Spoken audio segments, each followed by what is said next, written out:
जैसे भारत में सर तन से जुदा होता है, वैसे चीन, जापान, सिंगापुर में क्यों नहीं होता? जैसे यहां कन्हैया तेली का गला काटा जाता है, वैसे चीन, जापान, सिंगापुर में क्यों नहीं होता? जैसे यहां कश्मीर में पलायन होता है, वैसे चीन, जापान, सिंगापुर में क्यों नहीं होता? कभी हल्द्वानी में सरकारी जमीन पे कब्जा हो जाता है, कभी रामनगर में रहमतनगर बसा दिया जाता है, कभी बदायूं में बच्चों का गला काट दिया जाता है, कभी राजस्थान में बच्चों का गला काट दिया जाता है, कभी गुजरात में पत्थरबाजी होती है। कहने का मतलब जहां सिंगल इंजन की सरकार है वहां पे भी अराजकता है, जहां डबल इंजन की सरकार है वहां पे भी अराजकता है, जहां ट्रिपल इंजन की सरकार है वहां पे भी अराजकता है। मैं बार बार कहता हूं, डॉक्टर बदलने से बीमारी ठीक नहीं होगी जब तक डॉक्टर दवा नहीं बदलेगा। अगर जो समस्या भारत में है वो सिंगापुर में नहीं है, इसका मतलब उनका कानून कठोर है, उनकी शिक्षा व्यवस्था अच्छी है और उनके यहां दंड जल्दी मिलता है। जितना अपराध भारत में है अगर वो जापान में नहीं है, चीन में नहीं है, इसका मतलब उनका कानून कठोर है और दंड व्यवस्था अच्छी है, फटाफट मुकदमों का फैसला होता है। भारत में एक के बाद एक घटनाएं होती जा रही हैं और जब कोई घटना होती है तो एक हफ्ते तक उस पर तू मैं भी होगा, आरोप प्रत्यारोप भी होगा, नूरा कुश्ती भी होगी, बतौलेबाजी भी होगी, फेसबुक पे फोटो भी शेयर किया जाएगा, ट्विटर पे ट्रेंडिंग भी होगी, कुछ लोग मसाल जुलूस निकाल देंगे, कुछ लोग जस्टिस फॉर ये, जस्टिस फॉर ये, जस्टिस फॉर ये शुरू कर देंगे। इससे कुछ फर्क नहीं पड़ेगा। एक के बाद एक गला भी कटता रहेगा, एक के बाद एक पलायन भी होता रहेगा, एक के बाद अवैध निर्माण भी होता रहेगा। 100 जगह अवैध निर्माण हो जाएगा तो 2 अवैध निर्माण गिरा के उसका वीडियो शेयर कर दिया जाएगा। 1000 आदमी का धर्मांतरण हो जाएगा तो 10 आदमी की घर वापसी करा के उसका वीडियो शेयर कर दिया जाएगा। मैं ये पूछ रहा हूं, चीन, जापान, सिंगापुर में धर्मांतरण क्यों नहीं होता? चीन, जापान, सिंगापुर में बांग्लादेशी रोहिंग्या अवैध रूप से क्यों नहीं घुसते? चीन, जापान, सिंगापुर में कोई सरतन से जुदा क्यों नहीं करता? चीन, जापान, सिंगापुर में सड़क के किनारे अवैध निर्माण क्यों नहीं होता? हमारा कानून घटिया है, न्यायिक व्यवस्था सड़ी हुई है, पुलिस व्यवस्था सड़ी हुई है, प्रशासनिक व्यवस्था गुलामी वाली चल रही है, इसलिए सारी समस्याएं चल रही हैं। भारत में जस्टिस विद इन ईयर लागू हो जाए, मैं गारंटी के साथ कहता हूं इन सभी समस्याओं का समाधान हो जाएगा। आप घुसपैठियों की 100% प्रॉपर्टी जब्त करने, घुसपैठियों की नागरिकता खत्म करने और घुसपैठियों को 20 से 50 साल की सजा देने के लिए कानून बनाइए। मैं गारंटी के साथ कहता हूं सारे के सारे घुसपैठिए भारत छोड़ के भाग जाएंगे, एनआरसी लागू ही नहीं करना पड़ेगा। केवल एक बार खौफ हो जाए रोहिंग्या बांग्लादेशी घुसपैठियों में, अगर मैं भारत में रहा तो अगले 1 साल के अंदर हमें 50 साल की सजा मिलने वाली है। केवल एक बार ये खौफ हो जाए कि अगर मैं भारत में रहा अगले 1 साल के अंदर हमें हमारी प्रॉपर्टी भी जब्त होगी और हमें जेल में डाल दिया जाएगा। खौफ नहीं है ना, जस्टिस विद इन ईयर नहीं है भारत में। धर्मांतरण कराने वाले इसलिए करा रहे हैं क्योंकि उनको खौफ नहीं है। आप धर्मांतरण कराने वालों की 100% प्रॉपर्टी जब्त करने, धर्मांतरण कराने वालों की नागरिकता खत्म करने, धर्मांतरण कराने वालों को 20 से 50 साल की सजा देने के लिए कानून बनाइए और जस्टिस विद इन ईयर लागू करिए, यानी 1 साल में सजा मिलना शुरू हो जाए। मैं गारंटी के साथ कहता हूं भारत में धर्मांतरण रुक जाएगा। आप सोच रहे हैं कि जनसंख्या नियंत्रण कानून सफल नहीं होगा, 100% सफल होगा।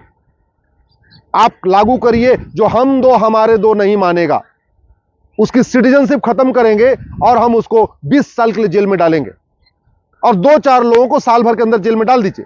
मैं गारंटी के साथ कहता हूं सब हम दो हमारे दो मानेंगे। आखिर चीन में मानते हैं ना, तो भारत में क्यों नहीं मानेंगे? चीन में घुसपैठ नहीं होती है ना, तो भारत में घुसपैठ भी नहीं होगी। सिंगापुर में नशा तस्करी नहीं होती है ना, तो भारत में भी नशा तस्करी बंद हो जाएगी। लेकिन जब कानून कोई नहीं मांग रहा है, कोई गांधीवाद की बात कर रहा है, कोई लोहियावाद की बात कर रहा है, कोई अंबेडकरवाद की बात कर रहा है, कोई समाजवाद की बात कर रहा है, कोई साम्यवाद की बात कर रहा है, कोई राष्ट्रवाद की बात कर रहा है, कोई जय श्री राम बोल के लगता है राष्ट्रवाद मजबूत हो जाएगा, किसी को लगता है वंदे मातरम बोल के राष्ट्रवाद मजबूत हो जाएगा। अरे भैया, इससे कोई फर्क नहीं पड़ेगा। अगर तुम्हें लगता है कि ये नेता, अभिनेता, लेखक, बुद्धिजीवी, पत्रकार, कलमकार 25 साल के बाद आपके बच्चों को बचाने आएंगे तो आप बहुत बड़ी भूल है, आप बहुत बड़ी गफलत में हैं। जब 1947 में मारकाट शुरू हुई थी ना, तो सबसे पहले नेता, अभिनेता, लेखक, बुद्धिजीवी, पत्रकार, कलमकार ही पाकिस्तान छोड़ के भारत आए थे। और जब यहां फिर 2047 में मारकाट शुरू होगी तो सबसे पहले यहां के नेता, अभिनेता, लेखक, बुद्धिजीवी, पत्रकार, कलमकार ही भारत छोड़ के भागेंगे। राम जेठमलानी जी पाकिस्तान छोड़ के आए थे ना, आडवाणी जी पाकिस्तान छोड़ के आए ना, राज कपूर, सुनील दत्त, पृथ्वीराज कपूर, सब लोग पाकिस्तान छोड़ के भाग के आए ना। मिल्खा सिंह आए, गुजराल साहब आए, मनमोहन सिंह जी आए, सब आए। और आपको लगता है कि नहीं मठ मंदिर बनाने से अराजकता रुक जाएगी? तो एक बात याद रखिएगा, अधर्म का नाश किए बिना धर्म की जय नहीं हो सकती। अगर मठ मंदिर बनाने से ही अराजकता रुक जाए, घुसपैठ रुक जाए, धर्मांतरण रुक जाए, जनसंख्या विस्फोट रुक जाए, तो ठीक है, बनवा लीजिए। लेकिन मैं कह रहा हूं, अफगानिस्तान जो पहले गंधार था, वहां भी खूब मठ मंदिर थे। आज की डेट में कोई मठ मंदिर नहीं बचा, कोई मठाधीश, कोई महामंडलेश्वर, कोई आचार्य, कोई राम कथावाचक, कोई कृष्ण कथावाचक उस गंधार में नहीं बचा है। आपको लगता है कि ये मठाधीश, महामंडलेश्वर, आचार्य आपको बचाने आएंगे 25 साल के बाद? तो पाकिस्तान में क्यों नहीं बचा लिए? पाकिस्तान से यहां क्यों छोड़ के भाग के आ गए? पाकिस्तान के मठाधीश, महामंडलेश्वर, शंकराचार्य, जगत गुरु, श्री श्री श्री श्री 108 श्री 1008 कहां चले गए पाकिस्तान वाले? आपको लगता है कि ये कवि, कविता पाठ करने वाले आपको बचा लेंगे? तो गुलजार साहब सबसे पहले भाग के आए थे, कविता पाठ करते थे। ये जो लेखक आपको सोच रहे बचा लेंगे, तो खुशवंत सिंह सबसे पहले पाकिस्तान छोड़ के भाग के आए थे। आपको लगता है ये हीरो हीरोइन बचा लेंगे? तो ऋतिक रोशन के दादा रोशन साहब सबसे पहले भारत छोड़ के पाकिस्तान छोड़ के आए थे भारत। सुनील दत्त भी यहीं आए थे, राज कपूर भी यहीं थे, राजेंद्र कुमार भी यहीं आए थे, प्रेम चोपड़ा भी आए थे, यश चोपड़ा भी, सब छोड़ के बाहर आए थे भारत। मैं आपसे हाथ जोड़ के निवेदन करता हूं, इसको आप समझिए। हर साल 3 करोड़ बच्चे पैदा हो रहे हैं, इसमें से 1 करोड़ अवांछित बच्चे हैं, और ये बच्चे तू मैं करने से, आरोप प्रत्यारोप करने से नहीं रुकेंगे। जब तक हम दो हमारे दो के लिए कठोर कानून नहीं बनेगा, और जो नहीं मानेगा उसकी नागरिकता खत्म करने और 20 साल के लिए जेल में डालने के लिए कानून नहीं बनेगा, तब तक सब हम दो हमारे दो नहीं मानेंगे। जब तक घुसपैठियों और उनके मददगारों, याद रखिएगा, भ्रष्टाचार हमारे लिए जहर के समान है। घुसपैठिए बॉर्डर पे 2000 रुपए दे के आते हैं, अंदर आते हैं, 2000 रुपए में आधार बनवा लेते हैं, 2000 में राशन कार्ड बनवा लेते हैं, 2000 रुपए में बर्थ सर्टिफिकेट बनवा लेते हैं, 3000 रुपए में जाके डोमिसाइल सर्टिफिकेट बनवा लेते हैं, 3000 रुपए में ड्राइविंग लाइसेंस बनवा लेते हैं, और फिर वोटर सिटीजन बन जाते हैं, यहाँ के नागरिक बन जाते हैं, उनको वोटिंग का अधिकार मिल जाता है। ये तब रुकेगा जब घूसखोरों, भ्रष्टाचारियों की 100% प्रॉपर्टी जब्त करने, और भ्रष्टाचारियों की नागरिकता खत्म करने, और भ्रष्टाचारियों का आजीवन कारावास, फांसी के लिए कानून बनेगा। दुनिया के कई देशों में है। इसलिए किसी एक भी समस्या का समाधान बतौलेबाजी करके नहीं होगा, किसी एक भी समस्या का समाधान ट्विटर पे ट्रेंडिंग करके नहीं होगा, किसी एक भी समस्या का समाधान राम कथा करने से, भागवत कथा करने से नहीं होगा।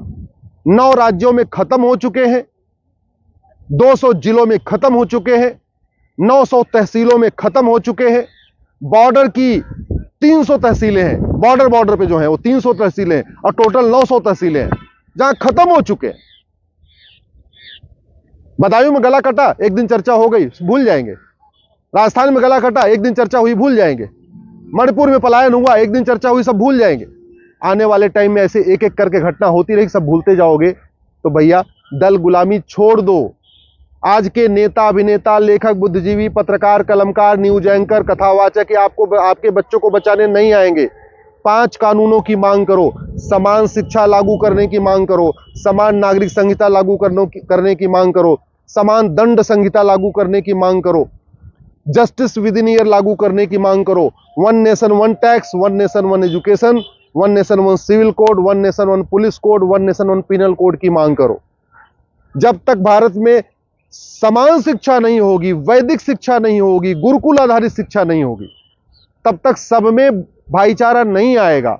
जब तक सबकी एक जैसी किताब नहीं होगी और वैदिक शिक्षा नहीं होगी, तब तक वसुधैव कुटुंबकम की भावना मजबूत नहीं होगी, नारी तू नारायणी की भावना मजबूत नहीं होगी, सर्व मंगल मांगल्य सबको नहीं आएगा। और जब तक जस्टिस विद इन ईयर नहीं होगा, तब तक कानून का खौफ नहीं होगा। तो संस्कार सबके अंदर आए, इसके लिए है 10वीं तक सब समान शिक्षा सबके लिए जरूरी हो। और कानून का खौफ तब हो, तब कानून का खौफ तब आएगा जब जस्टिस विद इन ईयर लागू होगा, यानी कानून कठोर होगा और साल भर के अंदर सजा होगी। मेरी बात से सहमत है? इस वीडियो को अधिक से अधिक शेयर करिए। ऐसे ही अपडेट और वीडियोस के लिए भारतनाथ को लाइक, शेयर और सब्सक्राइब करें। बेल आइकन दबाना ना भूलें।